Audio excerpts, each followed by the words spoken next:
But now moving on to a story that I kind of previewed, if you like, with my discussion with David Seymour. I'm getting lots of interesting feedback on that policy. And I'll read this from, and it's because it's the first thing that came up on the Google search. This is from the Daily Mail Australia. Story out yesterday. All Australian states have now banned mobile phones in schools. That's state schools. Queensland will ban mobile phones in schools, bringing it in line with all other Australian jurisdictions except the Australian Capital Territory. That new ban will come into effect in what is term 1 of next year for people or students in Queensland. It's going to apply to all state schools and will include smartwatches and using such devices during recess and lunch, or playtime as we used to call it, or break and lunch. Queensland is the last state to introduce such policies, and as I said, the ACT remains the only other Australian jurisdiction to not have imposed mobile bans in school.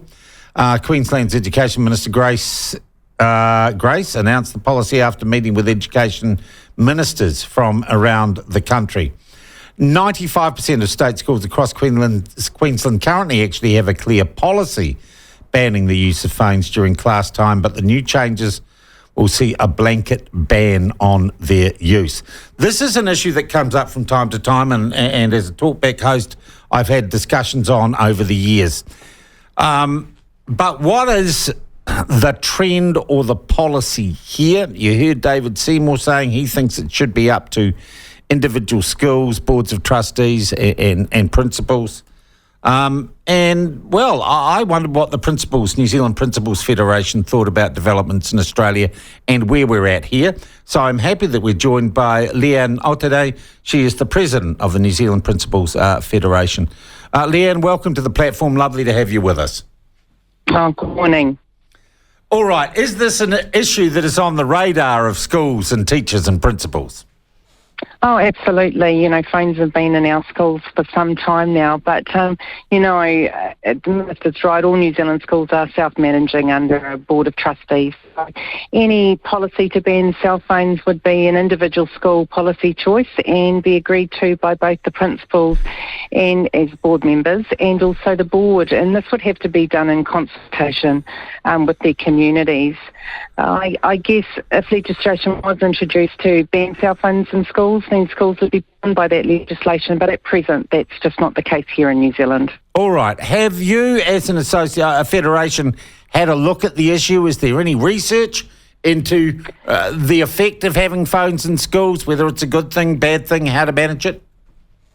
Yeah, well, first off, I did a quick poll yesterday just to see how many schools had banned phones, in consultation with their communities across the country. And it's quite interesting because it's especially in primary schools. We had 257 principals who responded very quickly. I mean, they are on holiday, so this is a very, very quick a good poll. Response. Yeah, and in most cases, in fact, all but four schools had young people hand in their phones to the office in the morning and then pick them up after school. So that's out of 257 respondents, all but 4 do have policies that restrict the use or the access to phones during the school day.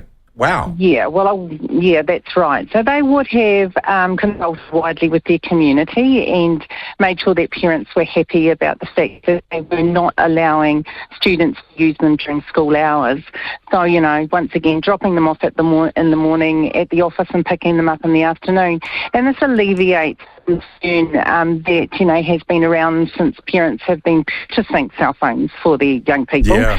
And that is that they rely on cell phone communication with their child to arrange after-school transport, to arrange after-school care, sports, extracurricular But they don't activities. really need them. I mean, I'm of a generation, Leanne, if someone got a phone call at school, it was a big deal. It was like a ribbon. Right. Do you know that Jimmy got a phone call the other day? He had to go to the office, pick up the big black baker loaf, and we got on fine without having cell phones. We made arrangements and we used our common sense. We didn't have to be connected by an electronic umbilical cord to our parents or our caregivers. Yeah. Yeah, I agree. And, should schools ban phones, then cell phones, then arrangements would need to go through the school office. It was interesting to note that Chris Minns, the New South Wales Premier, stated that, any ban would need to be applied with common sense and in consultation with experts to ensure it works to improve learning outcomes. And there's actually no actual research. And, the experts in Australia have come out and said that banning cell phones does improve learning outcomes, but what it does do is it takes away the distraction from the classroom, and it's certain, and access to the internet, therefore social media, and those are the things that principals are most concerned about, is the misuse of cell phones. I probably spend too much time online because of my job, but the number of times I see from overseas and in New Zealand fights and poor behaviour being filmed by people at school, by school children, and then posted on the internet. Cyberbullying is an issue with cell phones and taking pictures of people. And I don't know if you've read any of Jonathan Haidt's work. He's written a book in America. He's an American professor. He believes that increases in self-harm and psychological problems, particularly amongst prepubescent girls, can be linked directly to generational changes involving the availability of cell phones to young people. Yeah, I don't disagree that, cell phones are causing us quite a lot of distraction during time, and cyberbullying is definitely on the rise, and cell phones have a large part to play in that. So, it's schools' responsibilities and parents too to ensure that their children are educated about the correct use of cell phones. Even in my school, beginning of every year, we talk about the importance of keeping yourself safe online, and we ban cell phones at my school. But, it comes up, it crops up regularly, and that is a huge concern, especially around, like you said, the self-harm and what it does to the mental well-being of students who are targeted through photos or through videos that are taken of inappropriate activity. So, all of this is something that we are looking at in terms of educating our young people about. So this is a live issue, Leanne? It definitely is. It's an issue. It's an issue of our times right now. Yeah. Certainly something you and I never had to deal with, and it's a new, fresh approach. And so, like I said, each school will make its decision in consultation with its community until such time that the government may or may not bring it into legislation. Leanne, you say the school you're at has banned you've banned mobile devices during school hours? Yes, we have. And how do you enforce that? Look, it's done based on trust, really. Students come to school and they hand them in at the office when they arrive, and we have to regularly, repeatedly remind students that is our school policy. And at times, what's the sanction if they don't, if you get caught with your cell phone? Well, look, we talk to the parents, really, and we once again highlight the fact that, cell phones in our school are not a learning tool. We have Chromebooks, we have laptops, we have other devices of which they can use for their learning. And if they need to contact their parents, they only need to go to the office. So it's really about educating parents as much as it is about our students. Yeah, it's just like the old days. Go to the office and make a phone call or get your cell phone. The other thing if you have got the technology that, takes advantage of this wonderful digital age to share knowledge and give people access to knowledge. The other thing, I guess, is if you're controlling the technology, you can, to some extent, control or reduce the risk of harmful material being conveyed through digital devices. Yes, every school is part of Netsafe in New Zealand, and so everything goes through a filter. But, once again, our young people are quite intelligent and they know how to get around those filtering programs if they need to. So, banning the use of cell phones is one way just to do a blanket across Leanne, the school you're at, what age are the pupils? Oh, they're primary age right through to intermediate. But I am aware of Yeah, I am aware of high schools too who have banned cell phones successfully. So, for example, Northland Bay of Islands has for a number of years now banned cell phones, and students are quite, they've got used to it and they're quite happy with it. Yeah.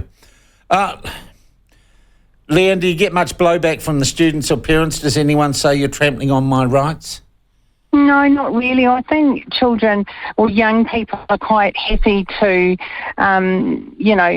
follow the direction of the school. I am aware of a school that let their students know at the end of last term that, term 3, they'd be introducing no cell phones during the school day, and a student went up to the principal and thanked them and said, I'm really glad that that's happened, because there's also that need to have the latest and the flashiest and the best. All that sort of thing. And so there's a lot of pressure on our young people to keep up with the Joneses.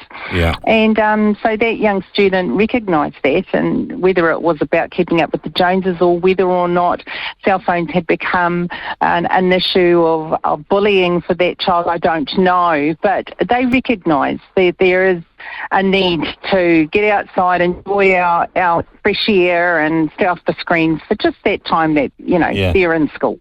And I guess social media can be addictive too. That's the other thing. I mean, even as an adult, I think I've struggled at times with my use of social media through my cell phone and through my device.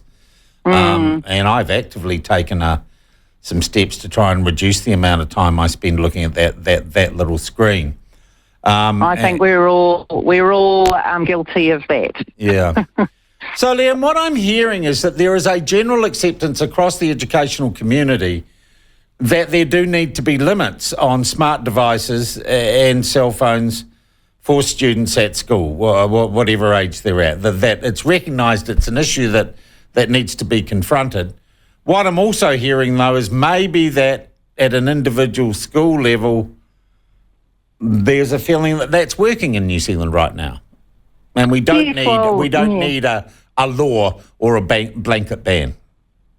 Well, it certainly looks that way by the poll that we took yesterday, but it's only a very small poll, of course. But, are self-governing, and so we can't take those rights away from boards of trustees. And, of course, unless, of course, it's legislative. So at this particular time, schools are making good choices about whether or not that and that will depend on every school, depend on the education around the use or the misuse of cell phones in their school. It really is a decision made by the Board of Trustees in consultation with their community and their staff.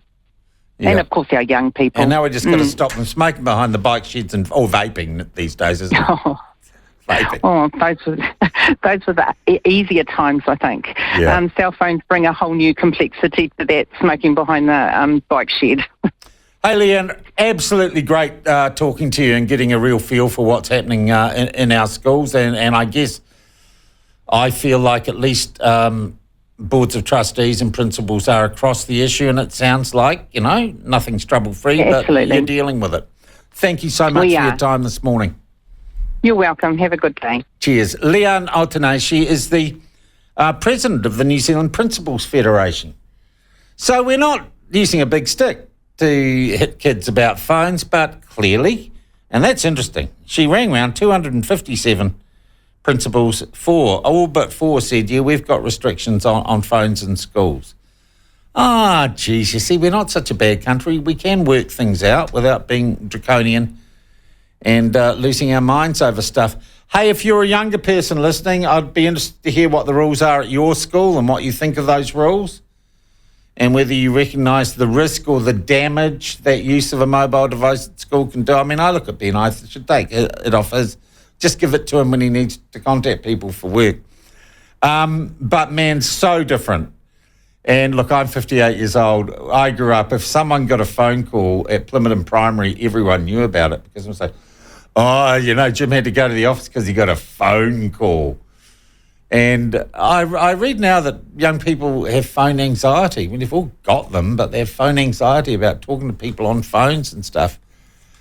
It was such a rare thing It was such a rare thing. And the carrier pigeons, Ben, that we had, they were perfectly adequate. And then you get a phone call. Just going to say, you're giving me a vision of someone in a suit sort of bringing a ringing phone to you on a silver platter in your like classroom. the school secretary would actually come to the class and say, so-and-so. Mr. Plunket, you've got a phone call. Sure, yeah, you've got a phone call. And then you go to the whole school would know. Yeah. At lunchtime, you had a phone call. And what would it be? Would it just be your mum going, Mum can't pick you up today, or you've got don't forget your dentist appointment or something like that, you know?